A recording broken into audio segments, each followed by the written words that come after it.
Welcome back, Dodecadorks. We're the 12-sided guys. We have Matt as Pine. Hi. Scott as Roos. That's me. Sabrina as Nari. Hey there. Jordan as Richter. Good evening. And me, Paul, as the guy just looking through my scrapbooks of the adventure so far. Oh, I remember this one. That wall of fire almost ended Nari and the boys before they ever got started. Oh, jeez. Oh, what? And how about this one? See? Look how the frozen corpse of Polkin just looks like an ice sculpture. So beautiful. Oh, no. Mighty Polkin. Remember this one? The picture's dark, but you can just make out all the metal bodies of the Ormacs fleeing with Nari and the boys into the woods, and just that tiny spot of yellow and orange showing where the mansion was burning. Ah, memories. Anyway, all the usual things: Patreon, store, ratings and reviews, Papa Murphy's Pizza, etc. Anyway, if you figured out the vanilla secret 2 is the fastest way to maximize your extra lives, then this podcast is for you. It's the Crystal Codex, episode 97.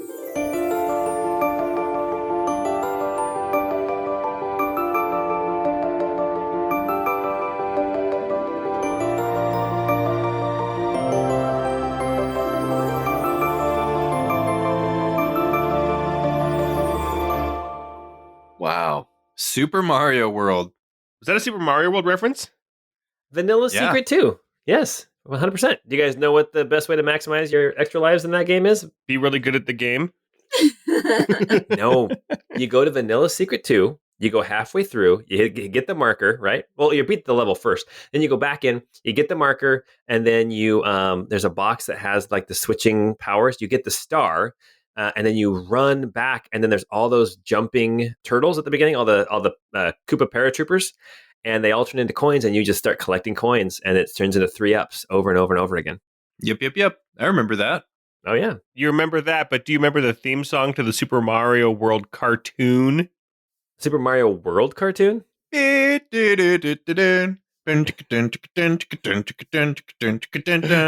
That was on Netflix for a while, and my kids watched that so much. Dude, I would not let my son watch it. I would not. I remember what it was like when I was a kid. painful. It was so bad. Yes, it was. Super Mario World, the theme song for that cartoon was Super Mario World, it's a blast from the past. Nothing is better, though, than the old school, like, we're the Mario Brothers, and we're here to say, you're hooked on the brothers. Captain Lou. Oh, man. In the Netflix version, they kept in, like, ads for the Legend of Zelda cartoon that they did as well, and they're so funny to watch. Excuse me, princess. Oh, man. It's so bad. It's so bad. Like the Power Glove. Well, welcome back to the city of Almar in our Crystal Codex campaign. Last time we were here with Nari and the Boys 2.0, they went to the Senate to make their appeal to the senators, both from the High House as well as from the Low House. And as Nari and the boys were expressing their recollection of events in the city of Almar and pointing fingers and telling what's been really going on, as they got to the point of talking about the heralds and about Iramil, a certain someone in the group, namely Roos, may have pointed one too many fingers. And some of the acolytes, some of the followers of Iramil decided now was the best time to make their stand and go against the Senate and fight against Nari and the boys. We had the Sergeant at Arms, Sir Tiberius, with his staff, who actually began attacking at Nari. Some of the guards actually followed suit and came and helped him fight, as well as somebody in the stands who started casting spells into the crowd, at one point killing Teagish or knocking him unconscious. Thanks to some fast work by Gerard with a potion, Teagish is still standing, but Nari and the boys have now confronted not only Sir Tiberius, as well as one of the guards up on this dais, but also the priest of Iramil, a ceremonial position, a kind of historical position in the city of Almar, who gets to be a part of Senate hearings, who has just cast a wall of fire, killing the high speaker from the high house of the Senate in the city of Almar, as well as hitting Nari, Pine, Roos, and Richter with flame. And also one of the guards. And that is where we're at right now. We are going to jump right back into the top of the initiative with Nari.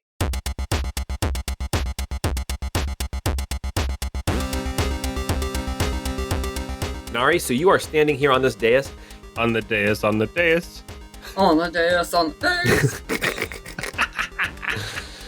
You are face to face with Sir Tiberius, but you are currently standing a little too close to this wall of fire. It is going to start causing damage to you, but you can end your turn further away, or else you're going to take some All damage. right, well, I'm going after this priest. So you're going to attack at the priest of Iramil, at Cornelius, the high priest of Iramil. Go ahead. Yeah, so that is a 26 to hit Okay. for 17 damage. Okay, he's going to make a concentration check. He makes it. Okay, and then 27 to hit for 12 damage. Okay, he's going to make a concentration check. Makes it. And then with that one, I'm also going to make him do like an axe of the adjudicator. Wisdom saving throw. Yep. And that's a difficulty 13. He makes it. Heck. All right, and then I'm going to go again for a 22 to hit. That will hit. 15 damage. All right, he made a concentration check, and the spell is still up. And I'm going to use my Axe of the Adjudicator again one more time and try to get him to fail that wisdom throw. Oh my god! Nice. Yes. Grovel before me, you A turd! natural one. Okay, but that does not mean that he loses concentration. No. It just means that he will now grovel on his turn and waste his turn. Okay. Well, he's also groveling, so Pine can get over there and or Richter. Hell yeah, dude. Not till his turn, and his turn is at the end of the round. Okay. Nari, are you going to move or are you going to stay put? Yeah, if you're going to stay put, you're going to take some damage. But if I leave, I'm going to take 2 attacks of opportunity. That is kind of the point. Well, I'm okay. So I think honestly, at this point, I'm going to stay. Okay. Make a dexterity saving throw. That was a 15. +4. Oh, that was a 19. +4. Okay. Then you save. So you 21 half to 10 fire damage. Okay, and then I am going to, just as a bonus action, give myself a little bit extra health. Okay. So that's 11. So, okay. Okay. Very good. All right. It is now Sir Tiberius' turn. Sir Tiberius has 4 targets to choose from. Some of them you have been harder to hit, but Roos has definitely been the easiest to hit, but he's still going to see who he's going to attack.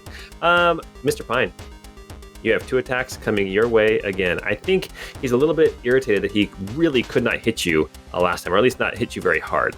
Okay, so 2 attacks coming your way. How about a natural one, but then also a 28? Yeah, the 28 will hit. All right, and that is going to be 15 damage. Okay. And he is going to stay put inside his wall of fire safety. Oh, and one more thing. Passive perceptions of Roos and Nari are enough. You see that he actually is controlling his breathing, and he seems to kind of compose himself a little bit more. Like a second wind type thing. Sure. Battery deals more damage when he's at half health. Half? I feel like I threw so many blows at him. Good lord. No, he has taken a ton of damage. A ton of damage. But he is still standing. That's going to bring us now to the guards. The guards are going to actually start helping people get out of the building. I think that's probably the best that they can do at this point. They see a wall of fire. They see people standing in the fire, attacking it. They see that they are way outclassed. And remind me, one of the guards that turned and was like a I love Iramil. Yes. He actually killed one of the non-Iramil guards, right? Yes. Okay. Yes. Just straight up stabbed him. Okay, Mr. Pine, it is your turn. You are in base to base. You can hit either Sir Tiberius or this guard who's been trying to knock you down with their shield, but you are too far away to hit the High Priest of Iramil. Okay, well, first things first, I am going to shout, "The storm blossoms and is restless, rending sky." And I'm going to do the rending sky technique. Okay. So that's my bonus action. And then for my action, my first attack will be I rolled a 10, but I'm going to use my discipline focus to make that into a 20, a dirty 20. And who are you attacking, Sir Tiberius or the guard? Oh, Sir Tiberius. Okay, that will hit. Okay, so that will be 8 piercing, 3 cold, 7 radiant, 7 thunder. And let's do another Unleash with precision, Swordmaster's Fury. Another 9 radiant damage on top of all of that. So do the math. Yep, I did it. Okay. I've been adding up as you've been going. Okay.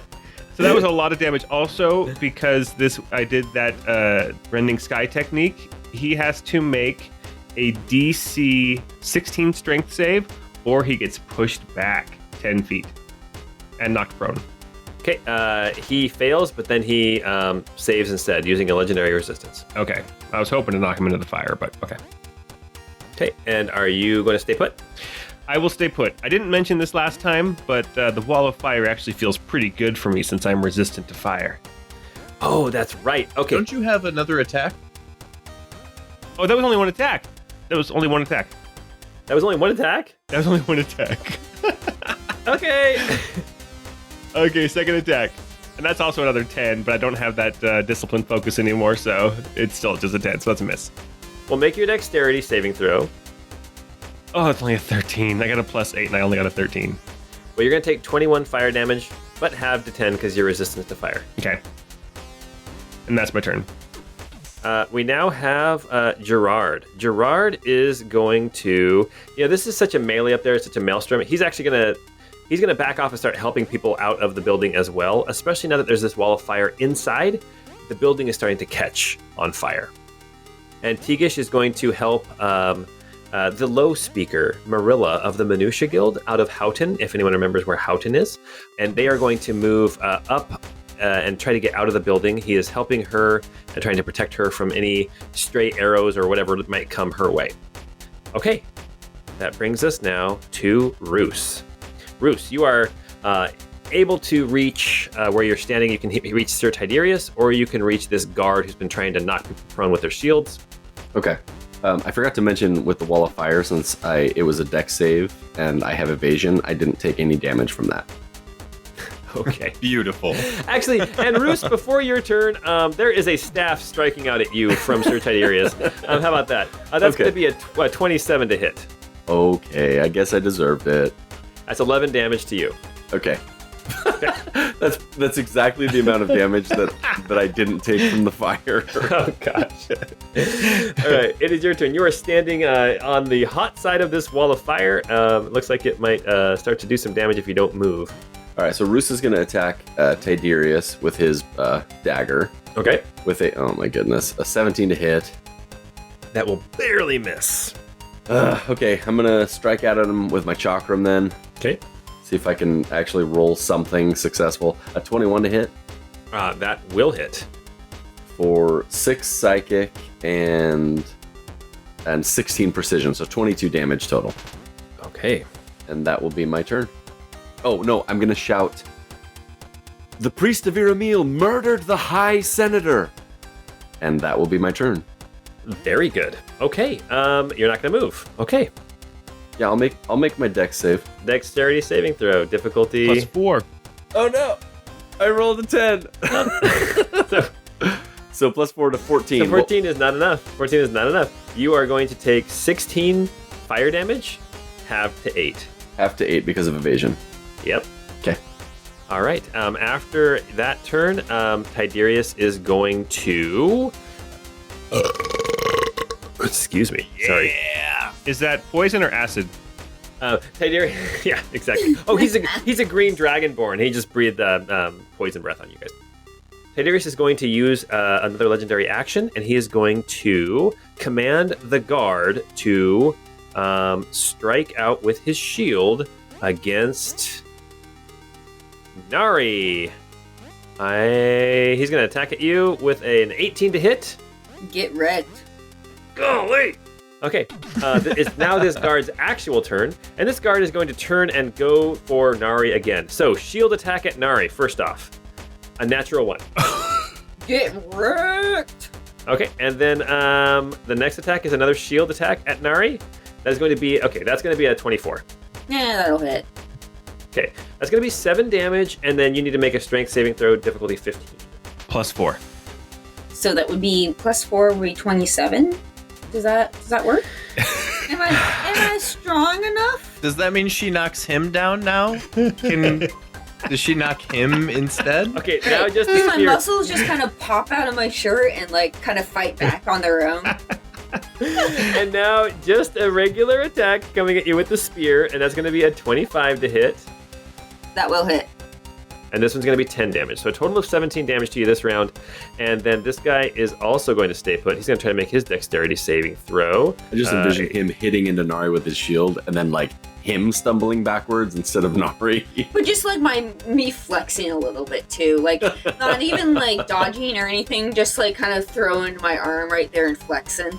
Yeah, like you were just like unexpectedly unmoving and he just like was not prepared. Well, that is his turn. He is done. He is staying put in the fire. He actually managed to make his dexterity saving throw. And it is now the last legendary action of Sir Tidarius this round. He is going to strike out at Nari. 23 to hit. I feel like I'm being attacked personally. Literally. Literally, and you take 14 damage. All right. Okay. Rude, but all right. Richter, it is your turn. All right. Richter will start off by pointing his sword to the priest of Irmil, and he will say, "Your sins are exposed under the light of the sun, mark of the dawn." And he's going to mark him for judgment. Okay. And he will make 2 attacks at him. Do I get advantage because he's cowering? He's not cowering till his turn. His turn comes next. Okay. So he'll be cowering the whole next round. Ooh, a 13 to hit. That'll hit. Oh, beautiful. Okay. So add 4 damage to this one. Goodness. Only 12 piercing damage on that one. Okay. And does he have to do a constitution check? Yes, he does. Please, oh please. Natural 20. Jeez. He super saved on that one. Okay, from now on we need to count how many natural 20s he makes in a session. Seriously. It's like a superpower he has. Some loaded dice here, bud. Yeah. Next one is 22 to hit. Oh yeah, 100% hits. 19 damage. Ooh. Oh my gosh. And let's see if he can make this save. Oh, the wall of fire disappears. Nice. Yes. Oh, thank goodness. And that is it for Richter's turn. Is the room on fire at all, or is it Oh, yeah. like not spreading much? Okay. No, the back wall is on fire. Yeah, for sure. Be careful though, because eventually it'll be the roof on fire. But we don't need no water. Let that mother flipper burn. This roof is on fire. All right. Different generations, I think. There.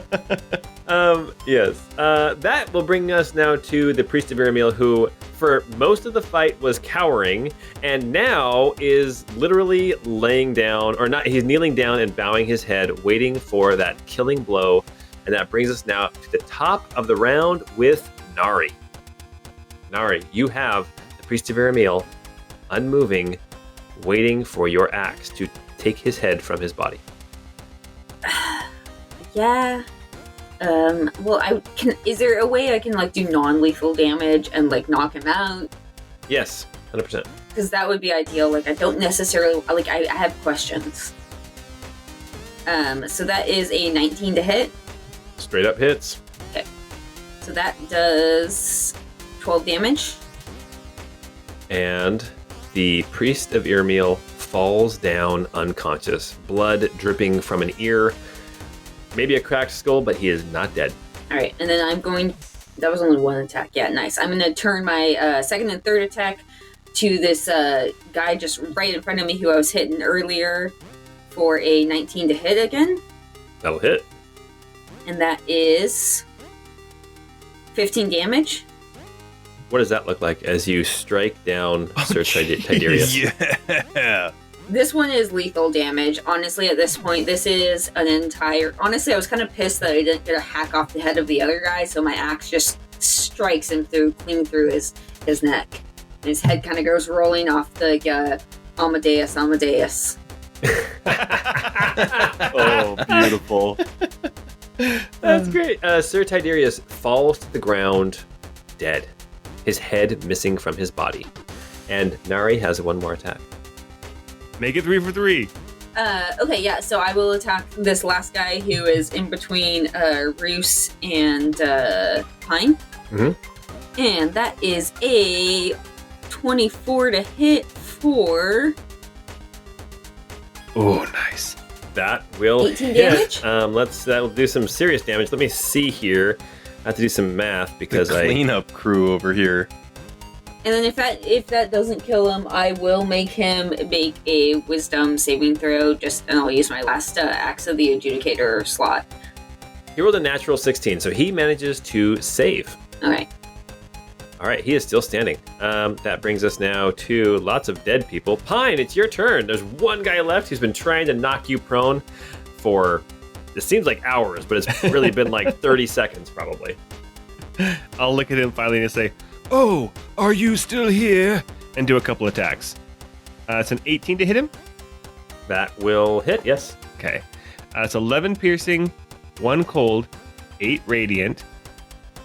And I'll say, "Unleash with precision, Swordmaster's Fury." Another 2d8. That's another 6 damage on top of that. So that makes it 26 damage. Okay, yeah, Jeez. he's still standing. Next attack is a 16 to hit, which probably does not hit. That does match his AC, yes, you do hit. Okay. Yeah. So that's 8 piercing, 2 cold, and 4 radiant. So that is 14 damage. All right, he is still standing. Oh, All right, that brings us to Gerard and Tegish as they are helping people out of the building, and then another dead person, and then that brings us now to Roos. Roos, you have this guard in front of you. It looks like he's hurting, but still standing.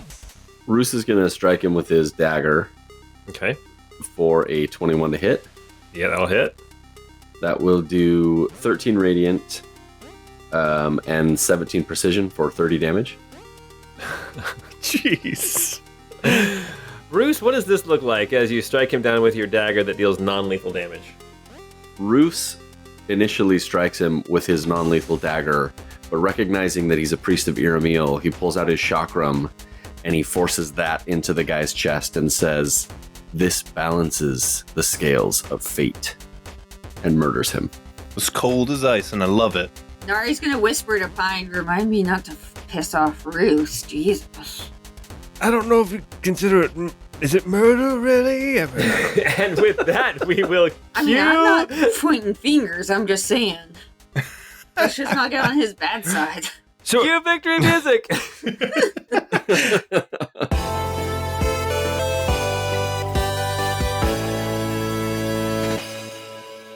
As you guys are having this discussion, as you are surrounded by these dead and unconscious bodies, the back of the building is catching on fire as people are screaming and running, and Gerard comes rushing up to see what he can do, maybe to help put out the fire, now that all the combatants are dead or unconscious. Nari is going to sling the priest over her, the one that's alive still, over her shoulder. Mhm. And then obviously head out. Richter immediately starts looting the bodies. Oh, good. Yeah, I need some gold. Not.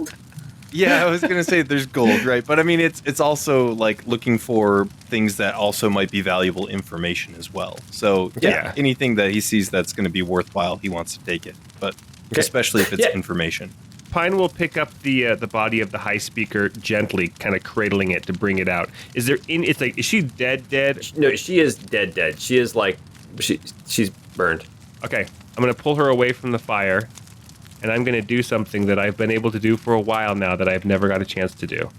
Okay. Ew, gross. That's really not cool, dude. You pull her. That is not appropriate, my friend. Hey, don't judge him. No. What we do with the dead is our thing. Leave us alone.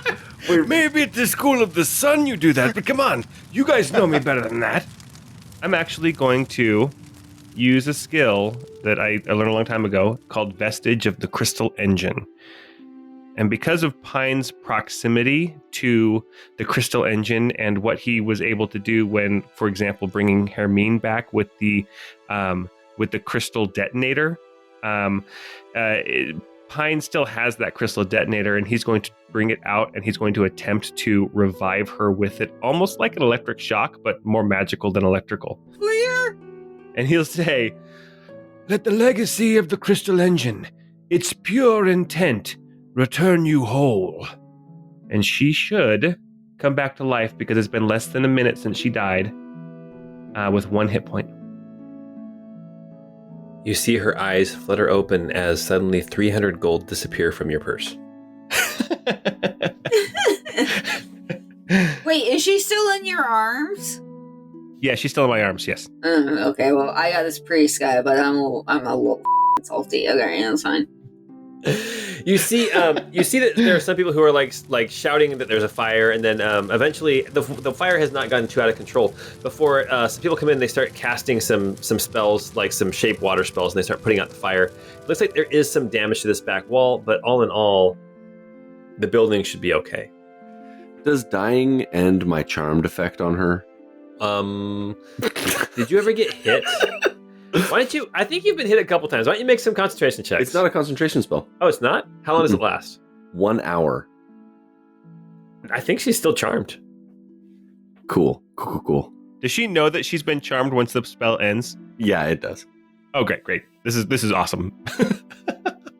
Okay, we also saved her life. I mean, like, we don't have to talk about it here. We should probably get out. But, like, we also saved her life, so it's fine. Pine is going to carry her out still, even though she's now capable of walking on her own. But he'll carry her out the front door.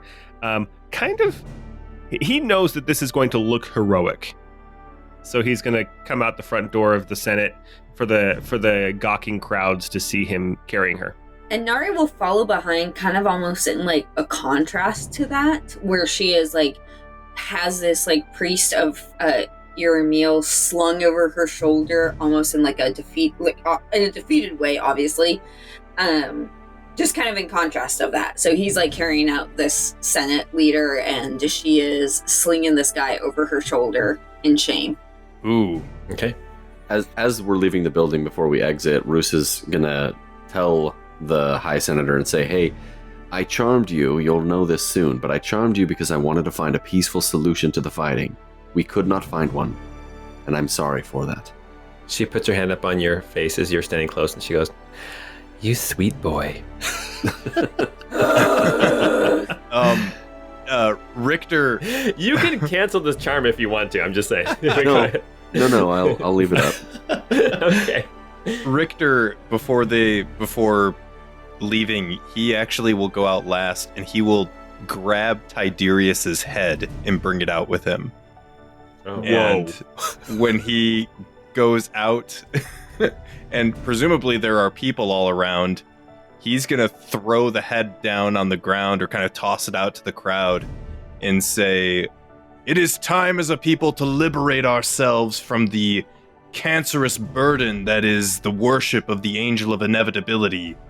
This is the result of infatuation with a cursed deity."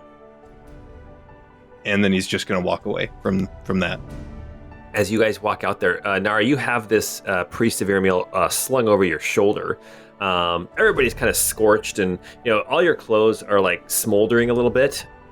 As you come out, and Richter throws that down, before he tosses the head down, you can see that some of the senators are just right outside the building, and one of them is kind of talking, saying, "The High Speaker is dead. It's time to appoint a new one, and I'll take up that mantle." And then you toss the head down, and they all turn to look at you. And Nari, you notice that the person who was saying that they'll take on that mantle is the same senator that kept looking above your head and back down at you guys over and over again. Collaborator. So I have the priest, and you have the Senate leader. I do. Yeah, can I nod to like Roos or something and kind of just let him know that that's the man, and have him go over and kind of just slightly detain him a little bit? Oh, Richter will go too. If they're comfortable doing that. So I'm not like the strongest one, but I will definitely. Roos will walk over there and grab him and bring him in front of the crowd. And I'm pretty sure that Nari is the only one with a positive strength modifier in our party. I mean, if you need me to, I can, but I was just saying, like, I'll just kind of nod over there. And I mean, I feel like at this point, he's probably not going to fight that much. Oh, no, he's going to fight for sure, 100%. Roos, you come over, you kind of start trying to grab him, he slaps your hands away. He's like, "Oh, thank goodness the High Speaker has survived. I thought for sure she was dead." Richter is going to try to intimidate this guy. You were one that was collaborating with these that were trying to overthrow the Senate. No, I was not collaborating with them. No, not at all. Not at all. I feared for my life. If you don't speak truth now, you will be dead here in this square where you stand. You do not know of what you speak. I'm a victim in this just like the rest of us. And then you hear some other senators behind say, yes, we're all victims. None of us were involved. I don't answer to you. But here you all stand complacent while Bartosz runs your city. You are all complicit with the villainy happening here. Make a perception check, Richter and Roos, as you guys have approached this guy. Man, I nodded to you guys because I really didn't want to make this big of a scene. I thought we could kind of just go behind him and... Roos got a 24 perception. Yeah, Richter got a 17. Roos can't help himself, sorry. You both notice him kind of glance up and then look back down at you as you mentioned Bartosz. He says, you have no say here, no authority. Can I turn around to see where he was looking? Yeah, you can look up. You can see above you, there is nothing, just sky. Okay. You don't speak for the city of Almar. I am a senator. You have no authority over me. And he actually turns around and starts to try to walk away. I'm going to yell at him as he walks away and say, the judgments of Lord Astraman are not bound by these hierarchies. You will face your judgment someday. Make an intimidation check. An 18. And I think Nari is really, really bad at doing this, but she is also going to yell to the crowd and be like, will you let this man get away? This man who almost killed the Speaker of your Senate? The man who almost killed democracy itself?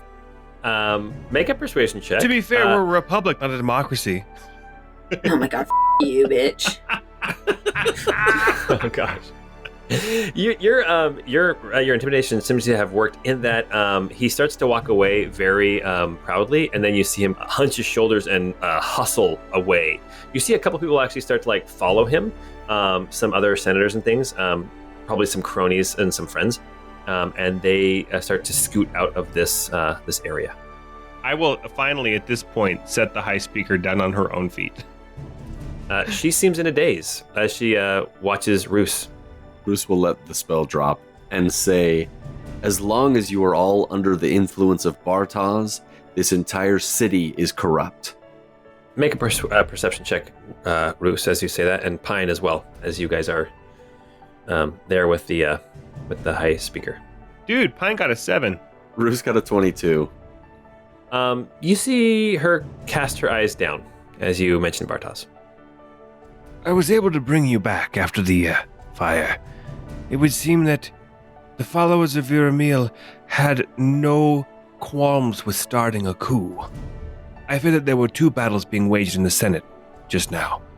One, the followers of Bartosz and his corruption, and the other, the influence of the angel Iramil, not wanting to be stopped. I mean, it does seem like there might be a third, and Nari will I hope that the low speaker is around and gesture to her and say, let's not forget that there are a voice of the people. As you mentioned bringing back the High Speaker, Nicolette St. Clair, her hair is all a mess. Her dress is, part of it is just charred. She puts her hand on you see that she does have she's healed up, but she does have some burns on her skin. She puts her hand on your shoulder and she says, I thank you, Ambassador Pine, you said? Mm-hmm. I thank you for bringing me back. I agree. The city of Almar is at war with itself. For too long we have looked the other way, or sometimes we've helped the wrong people. But that must change now. We must follow the tenets set down when we formed this republic and not let others have more power because of their money or the fear we have from them. And then she looks back at you guys and she says, I vow this day to no longer listen to Bartosz and to actually do what I claim to do as the High Speaker of the High House of Almar. And you can see there are a couple of senators that kind of, they perk up as she's talking, and you hear a couple of hear, and then you see a couple more senators kind of start to slink off. Richter's going to kind of walk up close to her and say, Lady Senator, you will need to, let me ask you this. Are there people that you trust that can help protect you? I think so. I hope so for your own sake. Because I commend your stance on this. But you are setting yourself up against a power in this city, as you well know. And it will not be an easy fight. You will need to make allies. Allies among the people. It's easy for us to vilify the wealthy, to vilify the members of the high house, but I'm almost positive that Bartos has his fingers in some of those other... No, that doesn't sound right. He's pulling some strings, that's for sure. What my friend means to say is, eat the rich. There is influence that can be bought by the wealthy, but also oftentimes the people themselves, when they feel powerless, they may turn towards someone who offers them power. So I think that this will need to be a full cleansing of both houses. I agree. I believe, and then she looks over at Marilla, the low speaker, and she says, I'm fairly certain I can trust her. I think that we both want what's best for the city and for all the city-states of Rocolia. And Marilla kind of nods and steps over and put a hand on each other's shoulders. Maybe a great first step would be to change the name from High and Low House to a name that's more equal between the two parties. Money does not make you better. Oh, they're better because of their birth. They're all nobles. Oh, well, okay. Yeah. You know, the natural order of things. That's right. Yes. Just as the lords and ladies ordained. If you get born into a specific place, like, you're obviously better. Yeah, so actually what happens is that some of these senators, they begin to group up and start to discuss some things. You see that there are guards have been dispatched from all over the city to come here to the High House to try to keep order and also make sure that the fire is all put out. It looks like things are kind of under control. An uneasy peace has settled here at the High House in the city of Almar as Gerard heads away back towards Smitchy's Bazaar and Teagish heads back towards the Howling Talon field office. And you guys have a flight to catch. Wait, we still have this guy, and Nari will kind of shoulder the unconscious priest. Oh, is he alive? And they're like, oh, you guys can keep him. Roos wants to kill him.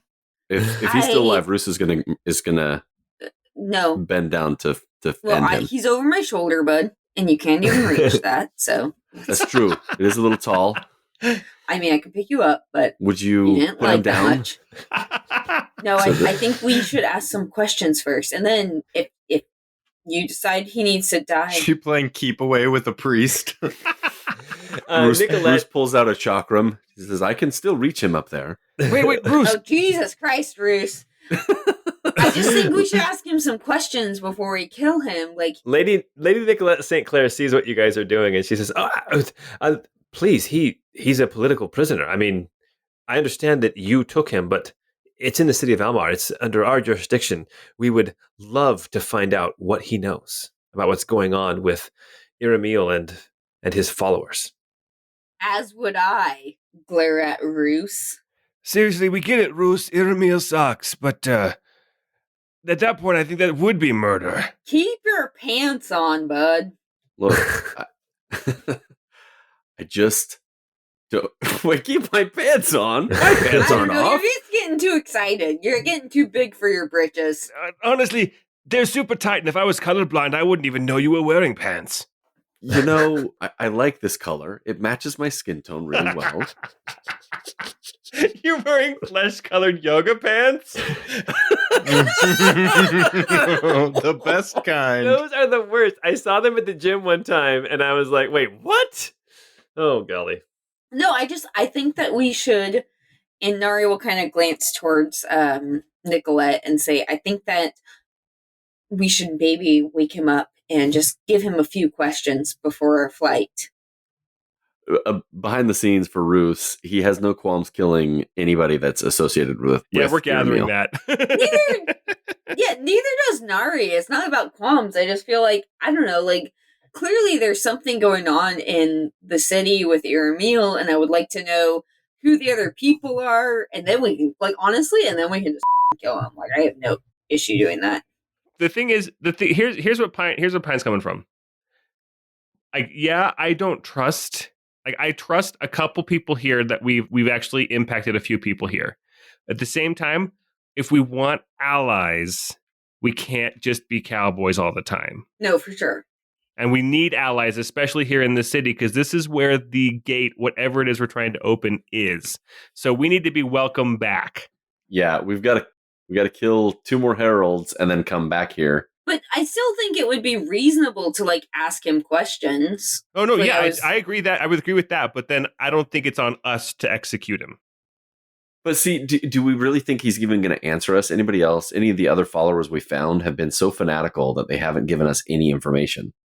Well, in that case, it is like just Pine said. And Lady Nicolette is literally standing right there.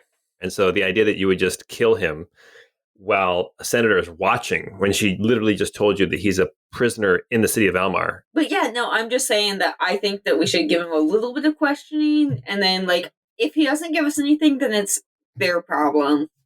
Like, the city's problem. That's my thought. He's in your jurisdiction. You can do with him what you will, but his faith and the followers of Iramiel were going to destroy this city. We barely stopped that from happening. I agree. Something must be done. We must seek them out even harder than we have been. They're a cancer. Yeah. She says, this one, Cornelius, he's a figurehead. I never would have suspected that he would have been fanatical, in all honesty. He's as much a politician as I am. That doesn't make me feel great about you. He represents certain interests within the city. And it wasn't that he was, necessarily the leader of the church or anything. He was more like a political appointee. Kind of like how I don't rule Tabery. Although, if I had my way, some things would change around there. Nari just like crosses her arms and looks at Pine. Well, we'd have a new national anthem that starts with, "It's my party." No, A tear falls from Richter's eye as well as he hears the song of his people. All right, so you guys have this priest of Iramiel. There are guards now approaching that are coming to potentially take him away, to lock him up. You guys ask your questions. I am going to rush after Gerard. I got a question for him. Pine scoots away as Nari, I'm guessing you set him down and slap him awake as his eyes kind of focus on you. My hand's as big as his head. I just want that, like, slapping vision. Like, he has 1 hit point. He says, What? And he kind of looks around. He says, we failed. Yes, friend, you failed. What was your goal? To take over the city? Well, I was going to let him talk, Bruce. Silence. Sorry. It doesn't matter. All this is for naught. Iramiel will be successful. The end will come. The inevitable will happen. Your efforts to stop it are pointless. Was it 3 heralds that we've stopped? Only 2 left? I think 3, right? Let's count. 1, 2. Oh yeah, no, 3. Yeah. Okay. So can you explain to us what your plan was for this great city? Make a persuasion check or intimidation. Do I get any help from Roos? Roos is here helping. You can, yeah. Go ahead and try again. Okay, cool. So I got I got a nat 1 for my first roll, but then I did get a 6 for my second. So, he just says, Iramiel will be successful. The inevitable will happen. The heralds will complete their duties, and it will happen. Duties. We stopped 2 of them. 2 of them can't complete their tasks. But we don't want to talk to you anyway. Is your boss available? 2 of them can't complete their tasks currently. The last time we spoke to one of you priests, your boss was able to, like, speak to us through them, and it almost murdered the priest. Is your boss available? We'd like to talk to him. No, I don't speak to Iramil. Oh, Ooh. you're not that close to him then. And then you see a little bit of a lost look in his eyes. He's like, I have not been chosen for that duty. Oh. Duty. Nari, how many times have we spoken to Iramil? Oh, several at least. I think we even met him face to face. Have you ever met him face to face, bud? Oh. Yeah, we met him. Man, that must be kind of embarrassing, dude. Oh, and you know what? He fills out apple bottom jeans nicely. Like, and the boots with the fur. Oh yeah. He stops talking. Bruce, I don't think we're going to get anything more out of him if you do what you have to do, if that's what you want to do. Well, I don't There are now think 2 guards standing on either side of him with their hands on his shoulders. And Yeah, they but got he has 1 manacles. HP, so you could just cough on him hard. 1 point of poison Maybe damage. just fart in his direction incredibly, like... Roos will stand up and say, well, I guess that's all we need from you. Then he'll scream like Xena and do a flip and throw the chakram. It'll bounce off all the walls and then stick him in the face. Oh my gosh, that was the worst. I hated her chakram. Oh gosh. Anyway, all right. They start to take this priest of Iramil away. Okay.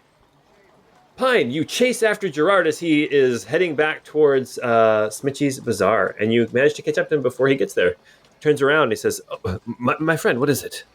Gerard, I just wanted to thank you. This is the second time that you have put yourself in danger for the good of the people around you, and that says a lot about your character. I knew I always liked you, but I think you have become more than just, that merchant we see all over the place, but a true ally. It makes me feel better knowing that you're around, wherever we go. And a valued customer. A valued customer, yes. Yes. Well, I'm afraid I really appreciate your words. I really do. It's been amazing running into you all over the place. There was that 5-year stint where we didn't see each other, but Yeah, where were you? I'm all over. But I'm afraid that this is it. I'm leaving Almar. I've got a flight to catch. I'm heading to Kalinium. In Menarest.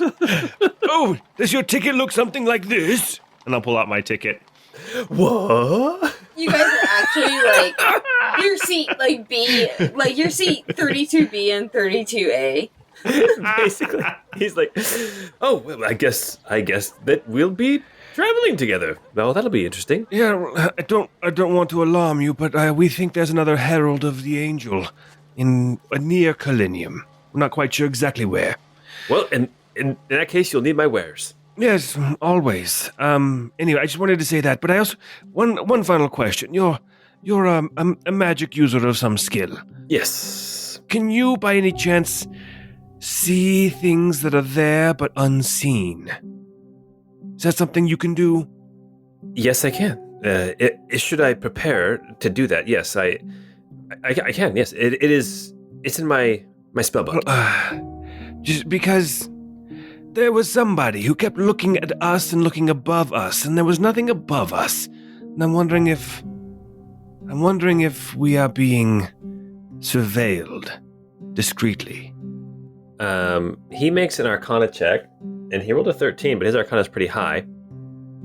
He says there are spells that are invisible to the eye that are visible with certain spells or certain magical items, certain attunements, that kind of thing. Yes, my friend, I think there are scrying spells, and there are sometimes there are arcane eyes that might be watching. That's gross. Ugh. It is fairly odd, yes. But there are definitely magical ways, magical means of watching somebody. And with the right spell, where you're able to see that which is hidden, you can see the marks and the signs of those spells. Yes. Okay, well, that's good to know. I appreciate that. Thank you again. Now I need to go back and check on my friends and make sure they didn't just commit murder in front of a bunch of witnesses. Yes, my friend. Go. Make sure that they did not kill anybody. I'll see you on the airship. It's justice. This is true. So what sorts of in-flight entertainment do we have? Well, they're gonna have an omelet bar serving up Porthos's eggs. Oh, wow. Oh my goodness. I just made that up. I just think it'd be awesome. Gerard must be making a killing.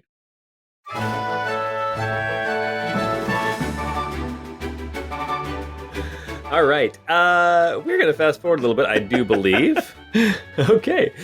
So, as the day goes on and you guys pack your things, pack your Hey, belongings. Paul, you screwed up. What?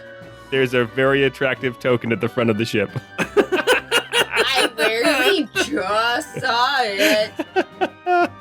Oh, hello there. Well, actually, honestly, she looks a little too young to be. We are, to be fair, you were actually attracted to that token earlier in this game, so... I mean, I'm not saying... Okay, one thing I forgot, you did grab some stuff off of those dead bodies. So you did manage to get a total of 130 gold pieces off of all the dead bodies. Also, you didn't grab the armor, because that'd be a little bit much to take Sir Tiberius's like fancy armor, but you did grab his staff of office, okay? So you did manage to grab that. It does seem to have maybe some potentially magical effects, but that's kind of what you have. 130 gold pieces, and then a staff of some kind. That's 32 apiece, and then 2 extra gold. I think Richter should have it since he was so generous last time and took one less. Perfect. So, Richter, you get 34. Well, thank you very much. The Aleel Eagle is a sleek, elegant ship. The Angel's Wrath is a warship. It is lean but massive with cannons. This ship is a big tubby tub of something. I don't know. How would you describe this ship? Honestly, same. Yeah, this is this ship is a passenger vessel. It is built for comfort and not for war, not for anything like that. Not even for speed. Okay. As you get on, this ship is almost as wide as it is long. You can see that there are these canvas wings spreading out, 3 on either side, as well as some fins on the back. You see there's some propellers. You can see leaking out from some sort of crystal engine on the back of this airship. You see blue smoke billowing out. As you board this airship, which is called the Brass Butterfly. Cute.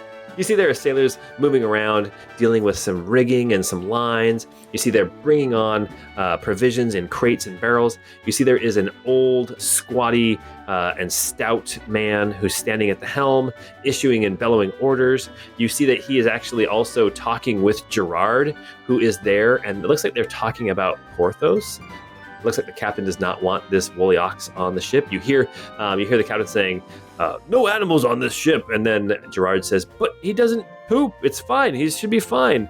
And then the captain says, if he doesn't poop, how does he lay eggs? And then Gerard says, because I don't know, magic. It's they're having this. So this. they're having this conversation back and forth. You can see that there are other folks here on the ship, and there is a place down below.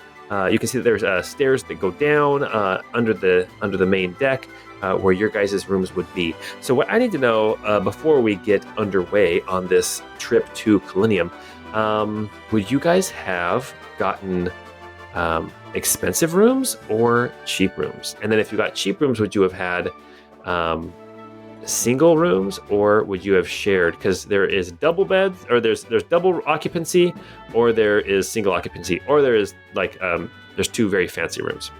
Roos will pay for a nice room and offer anybody that if they want to share bunk with him. Nari certainly doesn't need a nice room, but she will pay for her own space. Pine will share with Roos. Okay. Yeah, Richter would probably also be in his own space, I think. So 2 single rooms and then the nice room. So Roos, your room is going to cost 30 gold pieces, and then Nari and Richter, yours is each going to cost 15 gold apiece. Okay. And I'll actually just move you guys down to your rooms. I'll go ahead and pitch in 15 for that too, since we're sharing. Richter, your room is here. Roos and Pine, you guys have a room at the back. It's got a carpet on the floor. It's got like a little, like a shelf with some books and things on it. And then it's got 2 beds. It's also quite spacious. Like for a ship, you would not expect there to be a room that's like 20 feet by 20 feet, but this room is large. You realize this is the second most expensive room. The most expensive room is the royal suite, basically. Where Porthos is sleeping. Well, that way, basically. King Porthos. We've already determined he can come up and down some pretty narrow stairs. Yes, he can. Okay. Nari, your room is on the port side of the ship, and Richter, yours is on the starboard side of the ship. As you both have these single occupancy rooms that just have basically a bed, no real chest or anything like that. I can't move my character though. I don't know if that's supposed to be, but like, I wanted to move her into bed and I can't. You know why you can't move her into bed? Because you got to find where that other token's room is, and then eventually woo her so that you end up in her bed instead. Oh my god! Oh my goodness! All right. Good job, Paul. Good thinking. So you guys have been shown to your rooms. You guys can put your stuff in the rooms if you want to. You've been told that there will be a dinner served tonight. The dining area is at the is forward at the front of the ship, and then you can go about on the top deck. You can go into the dining room. There's lots of space here to just kind of move around and move about the place, but it will also be a long flight. Oh, golly. Mr. Pine, I'm looking at this list of excursions on this trip, and some of these look really fun.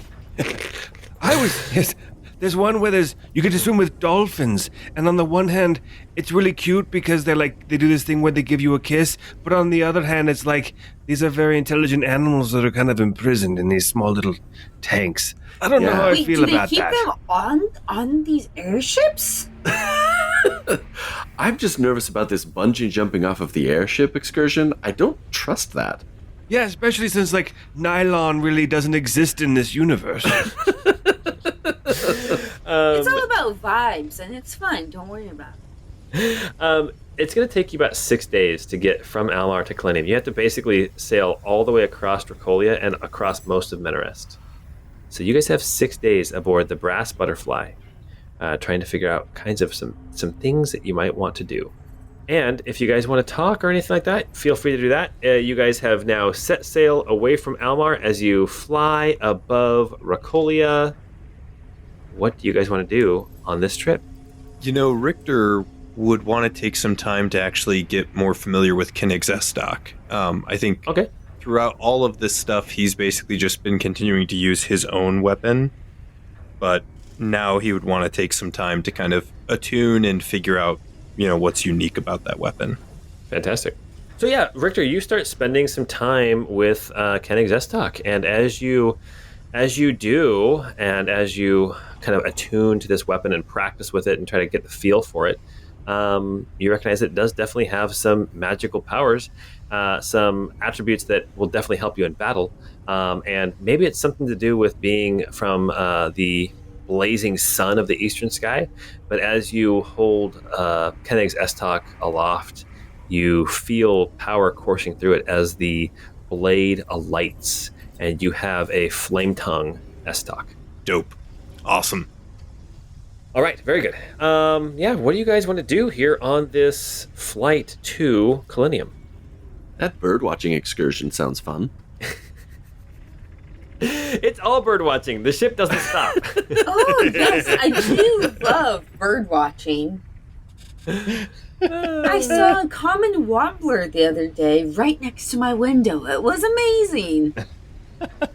Did you mark it in your notebook? Of course, right along next to the big tits that I saw. Did I ever tell you that one time I saw a blue-footed booby? Yes. Goodness goodness, I didn't realize you were so well traveled, Pine. Oh yes, blue-footed booby. I've also seen some bush tits too. Yes.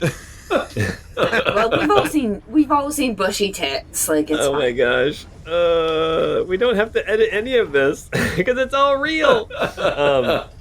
Dude, bird names are filthy. Wait, did we bring feathers along with us? I hope so. I don't think so. Where did we last have him? Was he still in Arkleby or in Almar?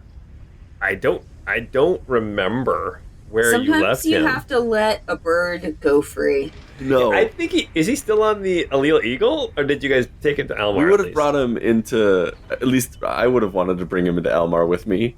I've had him this whole time. Okay. So Feathers McGraw is in the hold underneath the sleeping quarters where you guys are at. Okay, Perfect. So Perfect. yeah, you can go down and check on him every once in a while. But yeah, Feathers McGraw is here with you. All right, yeah, you guys have a few days to fly. As you guys spend the first day, y'all get like a long rest that night. Traveling is kind of boring by airship. You guys discover that the captain's name, the captain of the ship, is actually Captain Petey Thunderbolt. Ooh. Yes. Nice. That's a cool name. He's an old guy. That sounds like the kind of nickname you give yourself. He winks at you when you say that. I say it right to his face. Yeah, who would name their child Petey? I mean, Oh, man. Thunderbolt sounds reasonable, but Petey. No, Pete's my real name. Peter. Yeah, but they call me Petey Thunderbolt. Yes, they do. All of them. Everyone calls me Petey Thunderbolt. Yes. Yeah, you guys are on this ship. There's a couple of other passengers. You see, Evangeline Lilly is here, as well as random guy. Hey, girl, what didn't you? So I guess at some point in that first night, while Bruce and Pine are having their pajama party, I think Pine would say to Roos, I think I understand the frustration and anger that you have for the followers of Uramil. If you listen to my advice yet again, unsolicited, I would just remind you that they're victims in this as well. They are deceived. They've been tricked by years of conditioning and promises of power and a very persuasive argument, some would say. I just want to remind you that should we succeed, they'll be free of that deception. I'm not saying don't defend yourself, but I saw thirst for blood in your eyes, and that concerns me. Well, I don't think I would attack anyone unprovoked. But I had a conversation with Lady Jaffa, and from what I understand about the world is Uramil has set the scales of Pavantis off balance. Pavantis is on a course to be destroyed. And in order to make things right, we need to reset that scale. Typically, when I hit someone with my right hand, they live, or with my left, they die. I will only hit with my left for any follower of Uramil from now on. But I won't attack anyone unprovoked. Okay. What about when the fight has already been won? I'm still not certain we can win this. Oh, I mean, like Reese just yesterday when that priest of Uramil was down. He was subdued. He had made his decision, and he attacked us and murdered innocent people. I don't know why I shouldn't kill someone like that. Because it's not always our decision to make.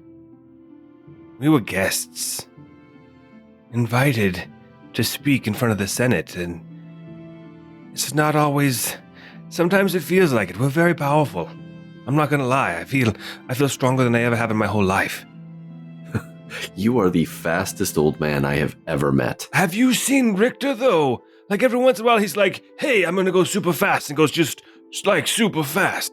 Yeah, but Richter can do it like 2, maybe 3 times a day, which is great for a guy his age. But Mr. Pine, you have a stamina of vigor that I don't have the stamina and vigor that you do.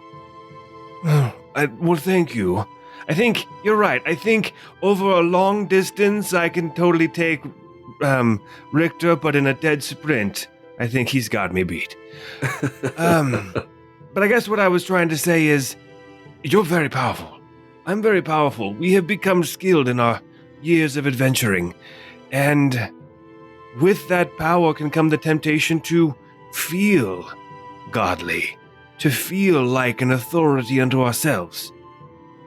And it's not always right to take life and death in our hands, especially when we are far from home. And there's others there who would have other rules to follow. That's one of the things I had to learn as an ambassador as well. I had to represent Kira's interests and the people of Tabri's interests, but still abide by the laws of another country. I spent a long time grappling with how to decide when to kill people and when not to. And I feel like leaving it to fate, leaving it to chance, is the best way I can deal with that sort of guilt. And that's why I've left it to right and left. And that's the only way that I feel like I can grapple with knowing when to kill someone and when to let them live. Maybe it's removing myself from it or trying to feel like I'm not making that decision. But that's where I'm at. I get it. There's enough randomness there to it to distance yourself from that decision.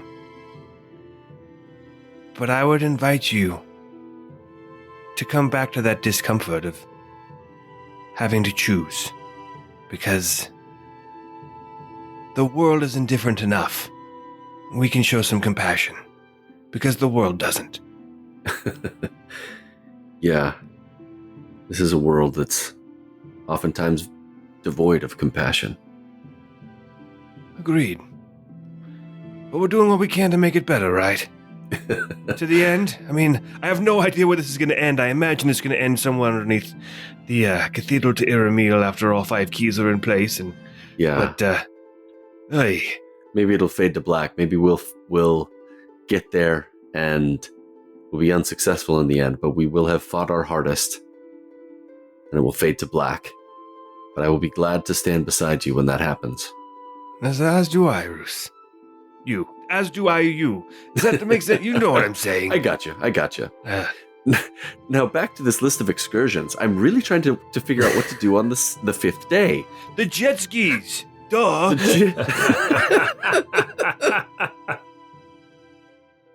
All right. Richter and Nari, anything you guys want to do? Or after this first night, should we move forward? There's not a whole lot else I think that Richter has. He's just kind of in contemplation. It's been a little while since he's been back in Colinium. Okay.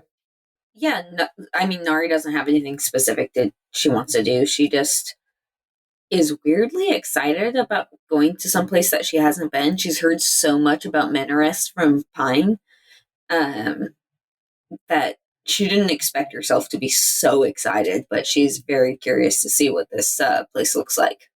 Everywhere you go, the air is filled with the music of It's My Party, and the streets are paved with wine, and it's amazing.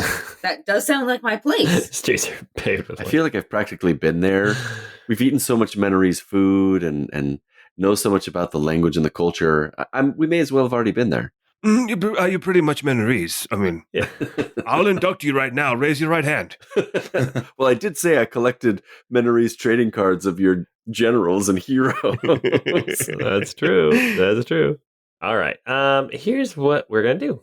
You guys go to bed on the first night. Everybody roll perception with disadvantage. Dude, my highest perception roll of the night, 17. Yeah. With I disadvantage. got a 26 with disadvantage. Oh my gosh. Oh, what? Bruce got a 14. Richter got a 15. Okay, so 26, that is the only one that is going to succeed.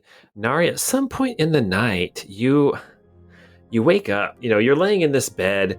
It's kind of small for you. The room is kind of small. You saw at one point, you saw the room that Roos and Pine are sharing, and it is more than twice as big as yours. It's like 4 times the size. They're just like having a party in there, and you're like kind of crammed into this small little corner. But you wake up and you can feel the sway and the movement of the ship, and you can feel the ship turning. And it's turning right. You can feel the bank of the ship as you are laying here in your bunk. And you are aware that Kalinium should be basically straight west of Almar. Oh, well, that's not great. It's subtle, but you can feel it because of your amazing perception with disadvantage as you were asleep. Okay, Nari will get up. Okay. And it's while I was asleep, so I will try to sneak over to who's the closest to me. So as you move out of your bunk, you can see that nobody is out and about. You know that Richter is kind of on the opposite end of the ship, and then Roos and Pine are towards the rear of the ship. Okay, so I will go towards Roos and Pine to try to find them and bust into their room. As you move into their room, Roos, would you have locked the door or not? Probably would have locked it. You would have locked the door, dude. Yeah, it would be locked. Can I try to open it with like a sleight of hand? Just try to be sneaky for like quiet and sneaky for a second. Yeah, the door is locked. As you reach for the handle, trying to be sneaky, make a stealth check. So stealth is 24. Are you wearing your armor? I guess you just woke up from bed. I mean, I wouldn't think so. Okay, I wouldn't think so either. Otherwise, you're not going to get good rest. You go to check the door, and it's not locked. And you slowly push the door open, and it's dark in here. Very, very dark. But you're fairly certain that you see a figure standing over the bed on the left side of the room. Bruce's bed? I'm going to see what you can actually see. Oh, you can't see. Oh, there's light on there. Oh, yes, Roos is back. There's no light on, but you can see a figure over Roos's bed. Your stealth was 24. I'm going to make a quick check here.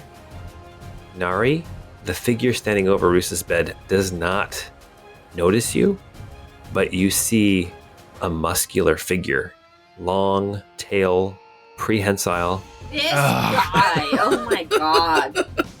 With what looks like a whip in one hand and a blackjack in the other hand. Oh man, Dude, I guess I finally got to deal with my ex. Again. Did you want the room to just the two of you? Nari, why don't you make an insight check? Nari is going to leap into action no matter what this says. That was a 20 insight. Okay. Ooh, fantastic roll. Nari, as you get down here, you see this figure standing over Roos's bed. The ship literally just made the turn. Nari, you realize this figure standing over Roos's bed, there is no way they could have turned the ship. And that's where we're going to stop for tonight. Well, yeah, I wasn't worried about that. I figured like you couldn't turn the ship from here. Not stupid. I didn't need an insight check, but all right. He's probably paid off the captain, but yeah, we'll exactly. see. He's probably bribed people. Okay. Hey, right. Good roll anyway. All right, guys, until next time. All right, hey, go check out our Patreon.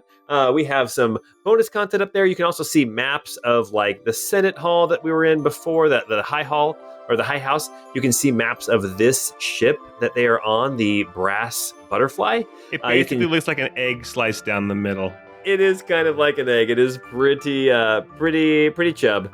Anyway, yeah. So go check out all that stuff that we've got. Go join our Discord. You can chat with us about what's going on in the podcast. Nothing wrong with being a little chub. Nothing wrong with little chub. Anyway, until next time, we hope you have a great time.